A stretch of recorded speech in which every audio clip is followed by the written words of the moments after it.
السلام علیکم دوستو، آج ہم اسلام کی اس بنیادی ٹاپک پر بات کریں گے جس کے بغیر ہمارا کوئی بھی عبادت قبول نہیں کی جا سکتی، اور وہ ہے ایمان۔ اکثر ہم خود کو ایمان والے کہتے ہیں، لیکن آخر ایمان ہوتا کیا ہے؟ اس چیز کو ہم جانیں گے، وہ بھی اپنی رائے سے نہیں بلکہ قرآن اور حدیث کے مطابق، تاکہ کوئی بھی غلط علم نہ جائے۔ پھر بھی اگر کچھ غلطی ہوتا ہے تو ہمیں بتائیے گا، ہم ضرور سدھریں گے۔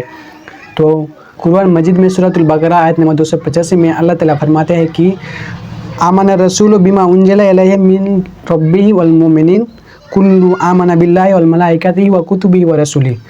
اس آیت کا مطلب ہے اللہ تعالیٰ فرما رہے ہیں کہ رسول صلی اللہ علیہ وسلم اور ان کے تمام مومن اس چیز پر ایمان لائے جو اللہ تعالیٰ نے اتاری ہے، اور پھر اللہ تعالیٰ صاف گنا رہے کہ ایمان کس کس پر لانا ہے۔ تو پہلا اللہ پر، اس کے فرشتوں پر، اس کی کتابوں پر، اس کے رسولوں پر، اور اس آیت سے یہ بات بالکل صاف ہو جاتا ہے کہ ایمان اپنی سوچ سے نہیں بلکہ قرآن اور حدیث ماننے سے ہوتی ہے۔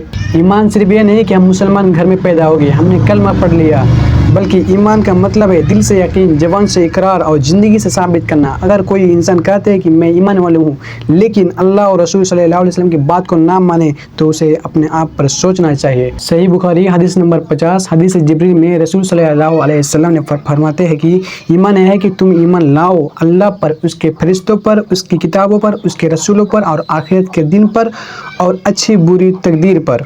حدیث کی تصریح ہے کہ اس صحیح حدیث میں نبی صلی اللہ علیہ وسلم نے ایمان کو 6 حصوں میں بانٹا ہے۔ پہلا، اللہ پر ایمان کہ وہ ایک رب ہے، وہی عبادت کے لائق ہے۔ دوسرا، فرشتوں پر ایمان جو اللہ کے حکم سے کام کرتا ہے۔ تیسرا، کتابوں پر ایمان، قرآن اور پہلے اتاری گئی کتابیں جیسے زبور، انجیل۔ چوتھا، رسولوں پر ایمان، آدم صلی اللہ علیہ وسلم سے لے کر آخر نبی محمد رسول صلی اللہ علیہ وسلم تک۔ پانچواں، آخرت پر ایمان، حساب، جنت اور جہنم۔ اور یہ ہے کہ تقدیر پر ایمان، اچھی ہو یا بری، اللہ کی مرضی سے۔ اگر کوئی ان میں سے کسی ایک کو بھی انکار کرے تو اس کا ایمان پورا نہیں ہوتا۔ ایمان اور عمل کا رشتہ یہ ہے کہ صحابہ کرام کہتے تھے ایمان بڑھتا بھی ہے اور گھٹتا بھی ہے۔